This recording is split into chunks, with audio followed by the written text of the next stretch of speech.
আসসালামু আলাইকুম দশম শ্রেণীর শিক্ষার্থীরা, আশা করি সবাই ভালো আছো। হায়ার ম্যাথ ক্লাসে তোমাদের আজকে আমি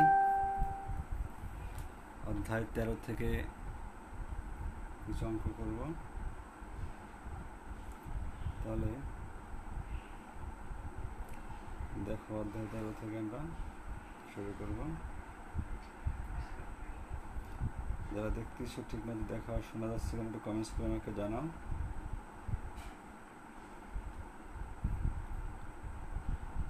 আমরা 13 অধ্যায় বেশ কিছু অঙ্ক করেছি, কিন্তু আমি খুব একটা হোমওয়ার্ক দেখতেছি না তোমাদের। আসলে এই অধ্যায়টা যদি হোমওয়ার্ক না করো তোমরা, তাহলে এই অধ্যায়টা কিছুই শিখতে পারবে না।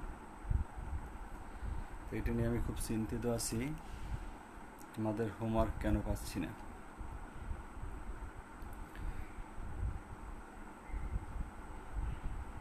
আজকে আমার ক্লাস নেওয়া ইচ্ছা ছিল না, যেহেতু তোমাদের হোমওয়ার্কের অবস্থা ভালো না, চাইছিলাম যে একবার ক্লাস নেব না। আবার চিন্তা করলাম যে কিছু নেই, তো দেখি কিছু অঙ্ক করাই। আর তোমাদের হোমওয়ার্ক না দেওয়ার কারণটা ইতিমধ্যে ব্যাখ্যা করো, আমি শুনতে থাকি কী জন্য আমরা হোমওয়ার্কগুলো পাচ্ছি না।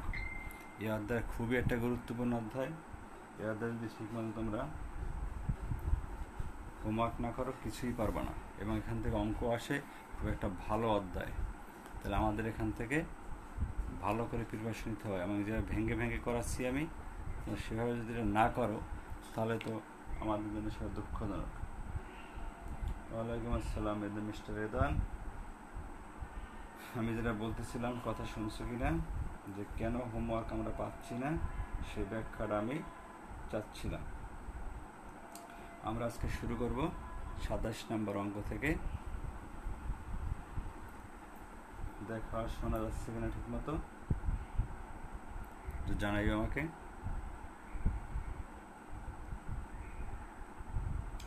রায়ান SW করছে, দেখি বাকিদের কি অবস্থা।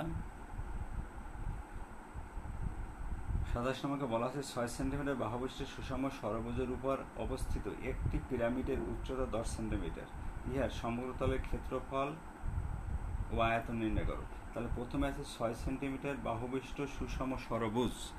আমরা যে আগে ষড়ভুজ এঁকেছিলাম সেই রকম একটা ষড়ভুজ আঁকি আবার আমরা। 6 সেন্টিমিটার বাহু, তাহলে একটা বাহু 6 সেন্টিমিটার, আবার এটা ষড়ভুজ। বুঝতে পারছো ব্যাপারটা? তাহলে সব জায়গায় 6 6 এই জিনিসটা মাথায় রাখতে হবে। এলে ষড়ভুজ আমরা যদি ধরি A B C D E F G H, 1 2 3 4, আমাদের তো অনেক বেশি হয়ে গেছে ভুজ, অঙ্কনে ভুল আছে, আবার আমি ঠিক করে দিচ্ছি, ভুজ বেশি হয়ে গেছে, অষ্টভুজ হয়ে গেছিল, ষড়ভুজ, তাই না? তাহলে আমাদের হবে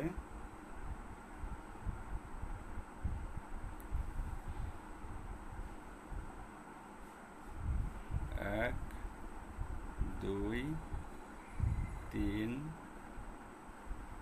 4 5 6। এবার ঠিক আছে, তাই না? তাহলে ধরে নিই এটা A B C D E F, এর কেন্দ্র ধরি O। ওকে, ষড়ভুজ হলো প্রত্যেকটা বাহু কত? 6 সেন্টিমিটার করে, সব বাহু 6, প্রত্যেকটা বাহু 6 সেন্টিমিটার। কেন্দ্রের সাথে যদি প্রত্যেকটা কৌণিক বিন্দু যোগ করি, তাহলে এখানে 6টা সুষম সমবাহু ত্রিভুজ উৎপন্ন হয়। আগের ক্লাসে আমরা করেছিলাম, ঠিক আছে? এতটুকু আশা করি বুঝছো। কেন্দ্রটা ধরলাম ও, বুঝছো কিনা দেখো।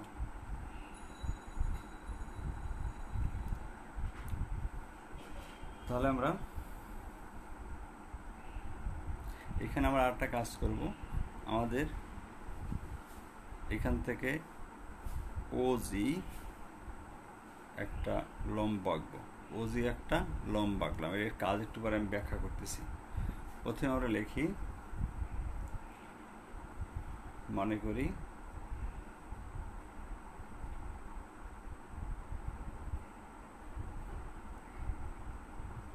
এ B C D E F একটি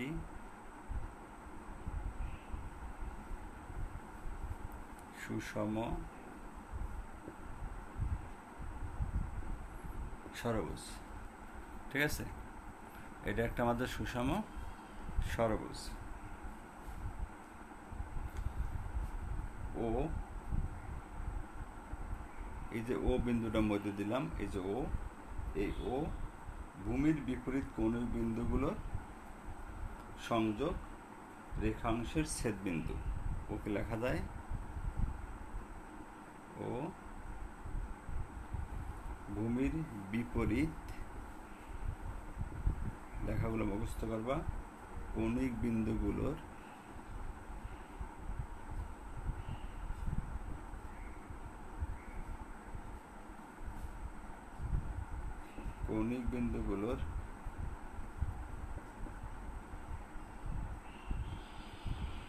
সংযোজক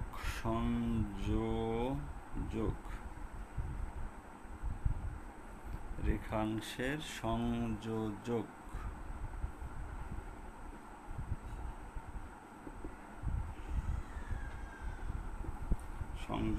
রেখাংশের ছেদবিন্দু। ওকে,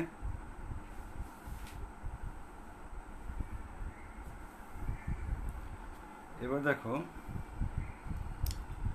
এর উচ্চতা দেওয়া আছে, পিরামিডের উচ্চতা যদি ধরি আমি এইখানে পি, আমি কিন্তু যেটা এঁকেছি এটা পিরামিডের শুধুমাত্র ভূমি। পিরামিডের এখান থেকে এই পি প্রতি পি এর দিকে এরকম করে প্রত্যেকটা বাহু উঠবে উপরে, এরকম। এ হইলে টোটাল পিরামিডটা, বুঝতে পারছো? পি হলো তার উচ্চতা, ও থেকে পি পর্যন্ত। ঠিক আছে, আমরা লিখতে পারি ওপি সমান 10, এটা দেওয়া আছে। ওপি সমান 10 সেন্টিমিটার, পিরামিডের 10 সেন্টিমিটার পিরামিডের উচ্চতা। ঠিক আছে, আর বাহুর দৈর্ঘ্য তো বলাই আছে 6, এবং বাহুর দৈর্ঘ্য কি ধরতে পারি? বাহুর দৈর্ঘ্য ধরতে পারি এ সমান 6 সেন্টিমিটার। এই মোটামুটি তথ্য দেওয়া আছে। আর আমরা যেটা এঁকেছি, ওজি একটা লম্ব এঁকেছি। ঠিক আছে, ওজি একটা লম্ব এঁকেছি। কি জন্য এঁকেছি লম্বটা? ভূমির ব্যাসার্ধ নির্ণয় করতে হবে। ঠিক আছে, ভূমির ব্যাসার্ধ নির্ণয় করার জন্য ওজি লম্বটা আমাদের দরকার। ঠিক আছে, এটা নিয়ে পরে ব্যাখ্যা করব। এখন আসি আমরা পিরামিডের ভূমির ক্ষেত্রফল। আমি আগের অঙ্কে তোমাদের জেনারেল একটা থিওরি দিয়া, এখানে যেহেতু 6টা ত্রিভুজ আছে, আমি তোমাদের 2টা নিয়ম করাবো, কিন্তু খেয়াল করো, এবং 2টা নিয়ম শিখে রাখতে হবে, কারণ কোন সময় কোন নিয়ম সুবিধা হয় এটা বলা যায় না। এই জন্য আমি আগের দিন যেটা করাইছিলাম সেটা জেনারেল নিয়ম। কথাগুলো ভালো করে খেয়াল করে শোনো। পিরামিডের ভূমির ক্ষেত্রফল 2টা নিয়মে বের করা যায়। একটা সূত্র তোমাদের বইতে আছে, n × a²/4 cot 180/n। এই সূত্রে পিরামিডের ভূমির ক্ষেত্রফল নির্ণয় করা যায়। তোমরা বইয়ের বাম দিকটা উল্টে দেখো, সূত্রটা বইতে আছে। আর আমি যেটা করেছিলাম আর একটা আগের ক্লাসে, এই পিরামিড অঙ্ক ছিল আমাদের এর সরবুজের ক্ষেত্রে এই ভূমির যে ক্ষেত্রফলটা এটাকে 6টা ত্রিভুজে বিভক্ত করে। তাহলে 6টা সমবাহু ত্রিভুজ, 6টা সমবাহু ত্রিভুজে বিভক্ত করে। তাহলে একটা সমবাহু ত্রিভুজের ক্ষেত্রফল বের করে আমরা যদি 6 দ্বারা গুণ করি, তাহলে এখানে 6টা সমবাহু ত্রিভুজ এর ক্ষেত্রফল বের। আর 6টা সমবাহু ত্রিভুজের ক্ষেত্রফল মানে পিরামিডের ভূমির ক্ষেত্রফল। এটা সহজ একটা পদ্ধতি, ঠিক আছে। তো একটু এতে বেশি করতে হয়, আর বেশি করতে হলে এটা তোমাদের জন্য কিন্তু ইজি, মনে রাখবা, ঠিক আছে। আর সূত্রে করলে আর একটু সহজে করা যাবে, ঠিক আছে। এখন আমরা সেই সূত্রটা শিখাবো। তো আগের দিন আমার সূত্র শিখাই নাই, আজকে আমরা সূত্রটা শিখাবো।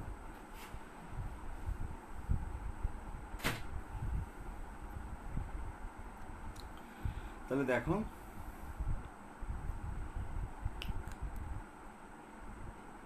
আমরা জানি সূত্র, দেখো আমরা প্রথমে কিন্তু ভূমির ক্ষেত্রফল নির্ণয় করব, ঠিক আছে। আমরা লিখবো, আমরা জানি n সংখ্যক বাহু বিশিষ্ট n সংখ্যক বাহু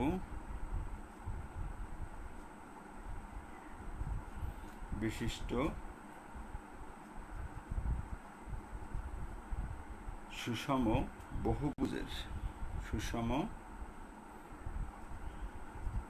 বহুভুজের ক্ষেত্রফল, সুষম বহুভুজের ক্ষেত্রফল সমান n ইন্টু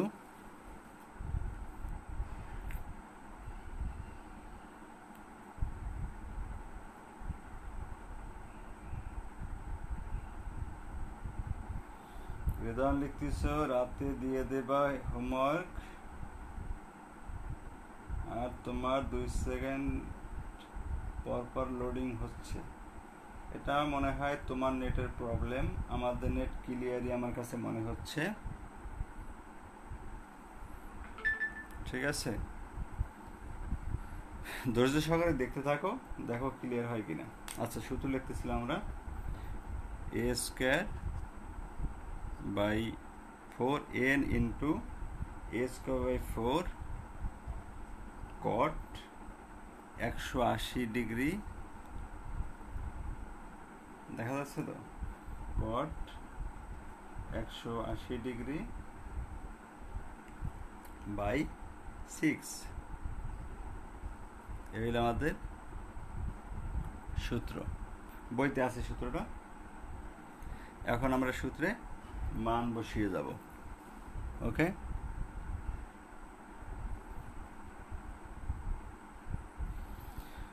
তাহলে আসো আমরা মান বসাই সূত্রে। n সংখ্যক বাহু, n হলে তাহলে 6, বাহু কয়টা, ষড়ভুজ, যেহেতু ষড়ভুজের বাহু কয়টা, 6টা। তাহলে এখানে বাহু আছে আমাদের 6টা, তাহলে এই n এর মান হলো 6 ইন্টু বাহুর দৈর্ঘ্য কত, এ হলো, এই যে ধরে নিয়েছিলাম এ হলো 6, বাহুর দৈর্ঘ্য 6। এটা কিন্তু সব জায়গায় এই দুইটা এক থাকবে না, এখানে এক হয়ে গেছে দিয়ে দিয়েছে তাই, কিন্তু এটা কিন্তু সবসময় এক থাকবে না, ঠিক আছে। বুঝতে পারছো কিনা? ওইখানে সূত্রে থাকবে n, এটা 6 আমি একবার মান বসাইছি, এটা পরবর্তীতে বসাবো। আচ্ছা, তারপর হবে cot 180 ডিগ্রি বাই 6, আশা করি বুঝতে পারছো। এবার আমার একটু উপর দিকে মুছতে হবে। এতটুকু ক্লিয়ার কিনা সবাই একটু কমেন্টস করে জানাও।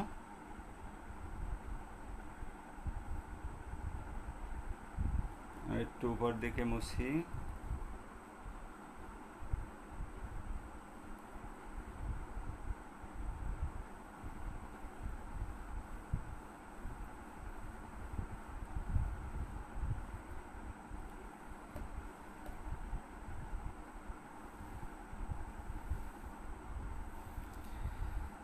দেখো এখানে করলে কি কি হয়।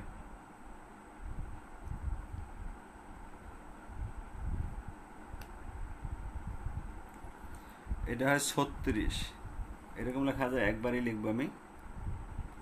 এখানে এই 6টা রাখলাম ইন্টু উপরে 36কে 9 দেখালে 4 নং 36, 9 হয়, মানে 6 গুণ 9, বুঝতে পারছো কি না?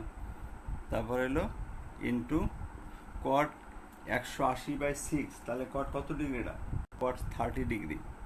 180কে কাটলে 6 দ্বারা থাকে কট 30 ডিগ্রি, বুঝতে পারছো?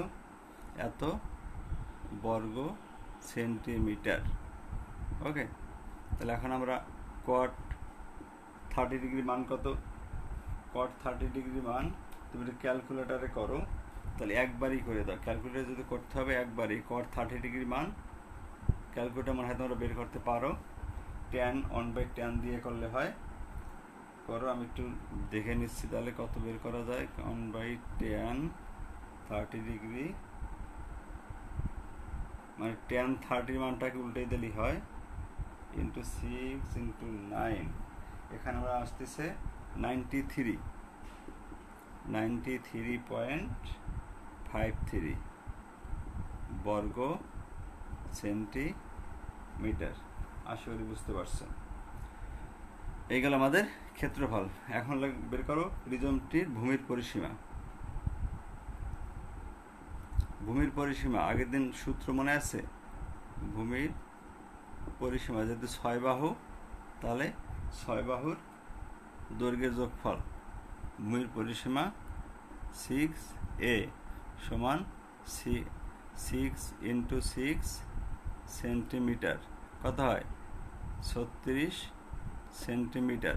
তাহলে ভূমির ক্ষেত্রফল পেলাম, ভূমির পরিসীমা পেলাম।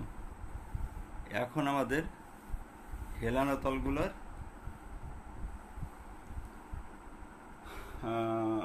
হেলানো তলের দৈর্ঘ্য বের করতে হবে।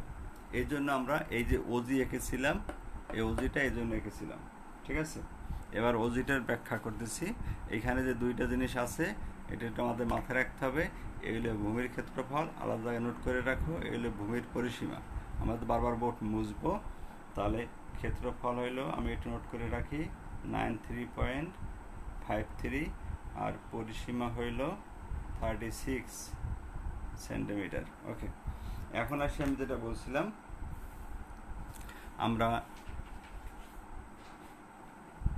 ভূমির ব্যাসার্ধ যেটা নিয়েছিলাম, ভূমির ব্যাসার্ধ, এইটার সাহায্যে আমরা হেলানো তলের উচ্চতা বের করব। ভূমির ব্যাসার্ধের সাহায্যে হেলানো তলের উচ্চতা বের করব। দেখো সেটা কিভাবে বের করি।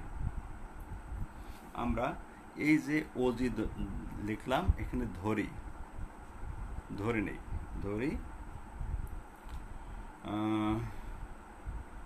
ওজি সমান আর, এটা তো ব্যাসার্ধ তাই না? ওজি সমান 8 সেন্টিমিটার। এখন দেখো এজি কত? এজি কিন্তু আমরা জানি,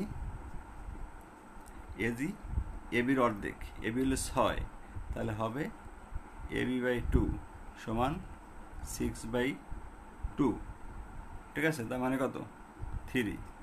তাহলে আমরা এজি পাইলাম 3।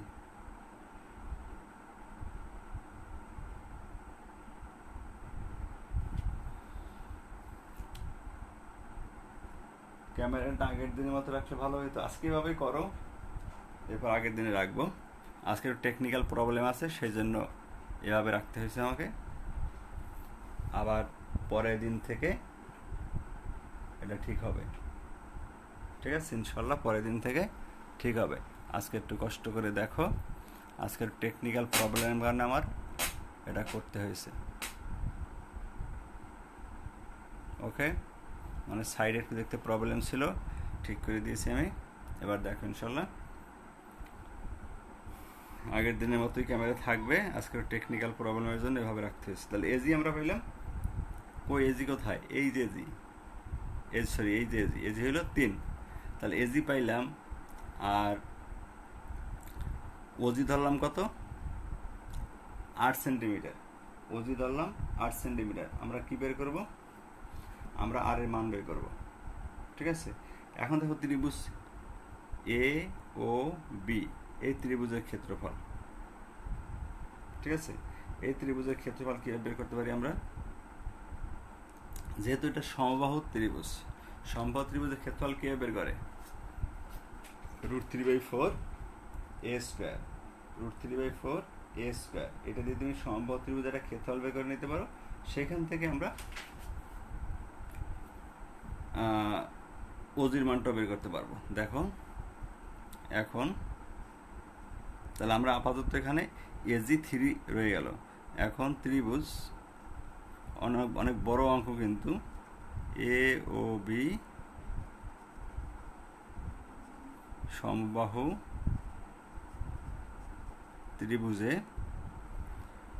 ত্রিভুজের ক্ষেত্রফল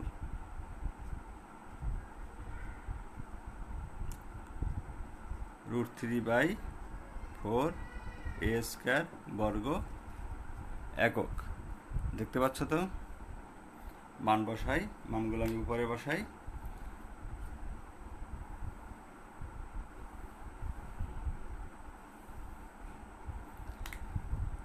এর মান ছিল কত? 6। তাহলে হবে √3/4 এর মান হলো 6, 6 স্কয়ার বর্গ সেন্টিমিটার। তাহলে 6 6 36, 36কে 4 দিয়ে খেলে হবে 9, তাহলে হবে 9√3 বর্গ সেন্টিমিটার। এটা পেলাম ত্রিভুজের ক্ষেত্রফল। ঠিক আছে, তাহলে এখন এ ও বি ত্রিভুজের ক্ষেত্রফল আমরা আরেকভাবে বের করতে পারি, হাফ ইন্টু ভূমি ইন্টু উচ্চতা। ঠিক আছে, তাহলে কিন্তু তখন এইটা আমাদের ওজি বের হয়ে যাবে। আবার ত্রিভুজ এ ও বি এর ক্ষেত্রফল সমান হাফ ইন্টু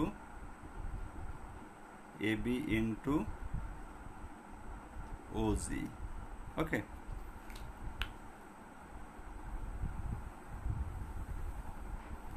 সমান হাফ ইন্টু এ বি হলো 6 আর ওজিরে ধরছি কত? আর বর্গ সেন্টিমিটার। ঠিক আছে, সমান কত? আর এই ক্ষেত্রফলটা তোমরা জানি, ক্ষেত্রফলটা হচ্ছে 9√3। একবারে বসাই দিই, বা 9√3 একবার বসাই দিলাম, বা 9√3 ইকাল টু এইটা। তাহলে সেক্ষেত্রে বর্গ সেন্টিমিটার লেখা যাবে না। ওকে, বা তাহলে এখানে হবে 3, ঠিক না? 3 2 6 কাটে 3 হয়, 3 আর ইকাল টু 9√3, বা আর ইকাল টু 3 দিয়ে কাটলে 3 3 9, 3√3। তাহলে আমরা আর এর মান পেলাম। এই আর এর মানটা আমাদের দরকার ছিল। আর এর মান হচ্ছে 3√3। ঠিক আছে, এখন পার্শ্বতলের হেলানো উচ্চতা, এই যে হেলানো উচ্চতাগুলো আমরা এখন বের করব, কারণ এটা আমাদের সমতলের ক্ষেত্রফলের ক্ষেত্রে লাগবে। ঠিক আছে, তাহলে এখন আমরা আর এর মানটা মনে রাখলাম। আর কত? আর হইল 3√3। ক্লিয়ার এ পর্যন্ত? এখন আমরা পুরোটা মুছে দেই, আসি আমরা হেলানো উচ্চতা বের করি।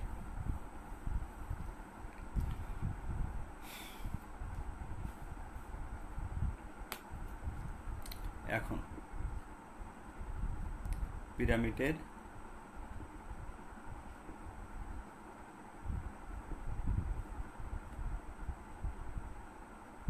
হেলানো উচ্চতা,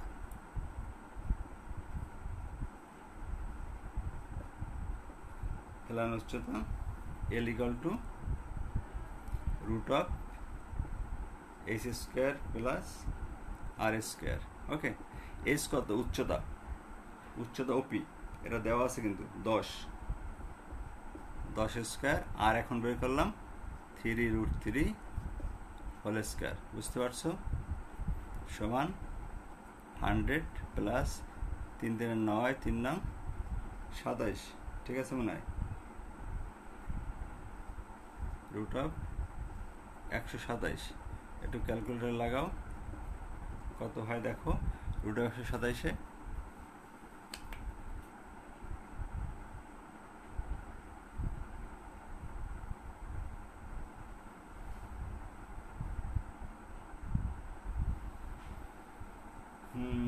আসলে তাহলে 11.269 পর্যন্ত নেওয়া যায় সেন্টিমিটার। ওকে, এটা হলো হেলানো উচ্চতা। এখন আর পিরামিডের সমতলের ক্ষেত্রফল বের করতে পারি। অতএব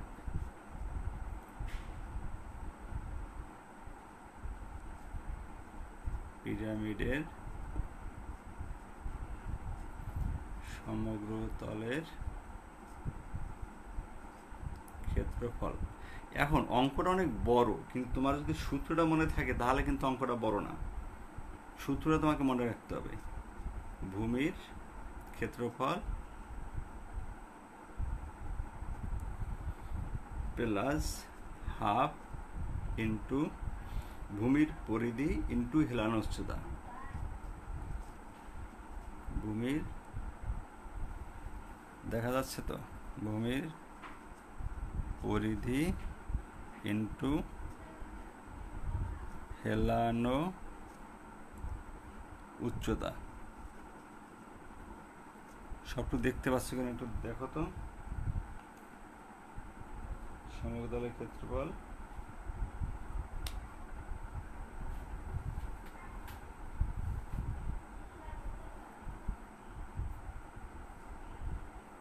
আসলে দেখতে পেরেছো, একটু কষ্ট হচ্ছে আজকে, যেটা বলেছি আমি একটু টেকনিক্যাল কারণে ক্যামেরাটা অন্যভাবে লেখা লাগছে। এই জিনিসগুলো যদি তোমার জানা থাকে, এই যে সূত্রটা এত সময় আমি ঘোরাঘুরি করলাম, এই ঘোরাঘুরির মূল কারণ কি? কারণ হচ্ছে ভূমির ক্ষেত্রফলটা বের করেছি, সহজ নিয়ম, আর নতুন একটা নিয়ম আজকে শিখাইলাম। ভূমির ক্ষেত্রফল, ভূমির পরিধিটা আমি বের করেছি। শুধু হেলানো উচ্চতার জন্য কিন্তু আমাদের বেশ কিছু কাজ করতে হয়েছে হেলানো উচ্চতাটা বের করার জন্য, ঠিক আছে? তোমার যদি সূত্র জানা থাকে তাহলে তোমার দেখতে হবে কোনটা কোনটা তোমার নাই, সেটা কিন্তু বের করা খুব সহজ হয়, ঠিক আছে? তাহলে এখন আমরা সব পেয়ে গেলাম, আমরা মানগুলো বসাবো। নিচে লিখলে তোমরা দেখতে পারবো না, আমি উপরের দিকে লিখতেছি, মানগুলো আমি উপরের দিকে লিখতেছি।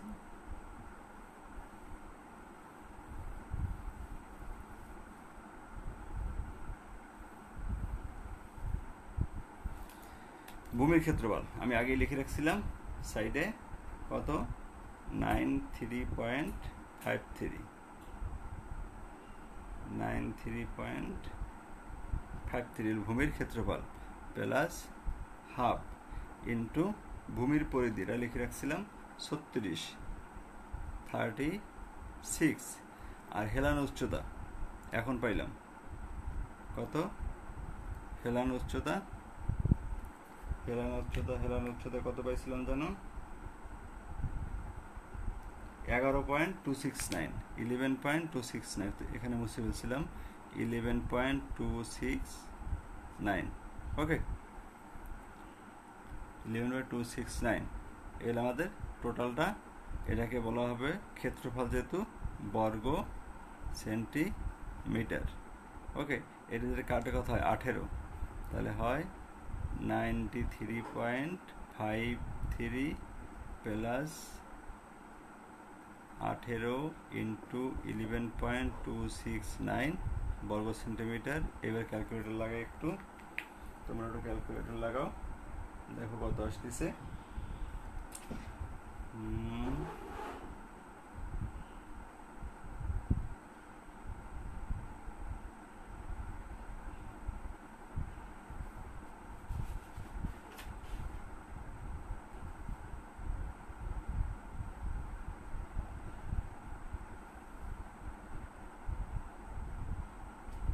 296.39 আসে, 296.39 পর্যন্ত নেওয়া যায় বর্গ সেন্টিমিটার।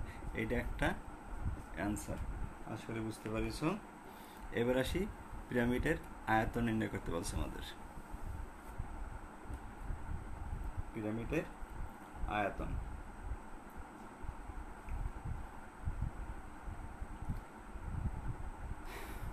অতএব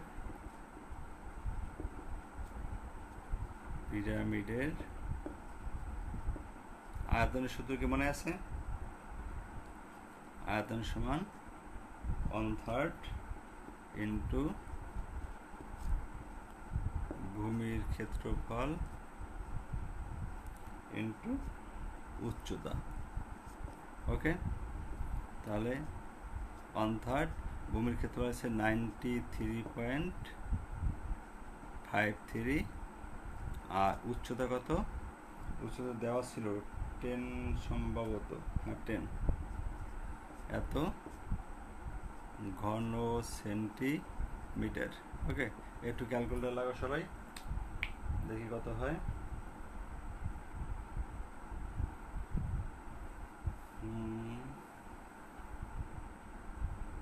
93.53 ইন্টু 10/3 আসতেছে 311.77 ঘন সেন্টিমিটার। তাহলে এলে আর একটা অ্যান্সার। আসলে বুঝতে পেরেছে সবাই? বুঝছো কিনা একটু কমেন্টস করে জানাও তোমাকে, দ্রুত কমেন্টস করো অঙ্কটা বুঝছো কিনা।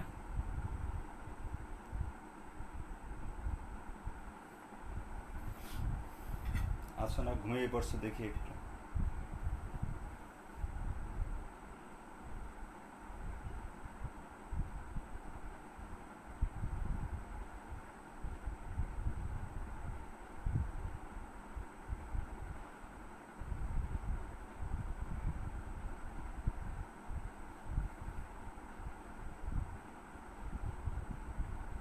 নো কমেন্টস,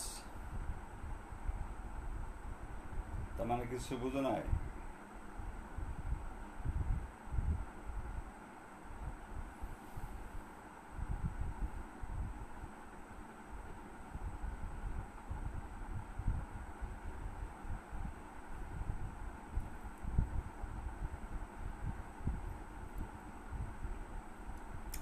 এটা বারবার ভিডিওটা দেখবা এবং অঙ্কটা করবা, ঠিক আছে? একটু বড় অঙ্ক, ইম্পর্টেন্ট অঙ্ক, বারবার এই ভিডিওটা দেখো এবং করো, আশা করি বুঝে ফেলবা। তারপর যদি কোনো সমস্যা আমাকে নেক্সট ক্লাসে বলো। আর আজকে আমি আর আগাবো না, একটা অঙ্কই থাকবে আজকে, যেটা বললাম একটু ঝামেলা আছে, আমার একটু ব্যস্ততা আছে, এই জন্য আজকে আমি আগাবো না। এই অঙ্কটাই প্র্যাকটিস করো, আগামীকাল সবাই পরীক্ষা অ্যাটেন্ড করো ইনশাল্লাহ। নেক্সট ক্লাস থেকে আমরা পরের যে কয়টা অঙ্ক আছে মনে হয় নেক্সট ক্লাসে দেখি শেষ করে দেওয়ার চেষ্টা করব। সৃজনশীল আছে অবশ্য, এগুলো তোমরাই করতে পারবা, সেক্ষেত্রে হয়তো আমার 2-1টা অঙ্ক করা লাগবে, বাকিটি তোমরাই করতে পারবা, ঠিক আছে? তাহলে আজকে এই পর্যন্ত থাকলো, সবাই ভালো থাকো, সুস্থ থাকো, আল্লাহ হাফেজ।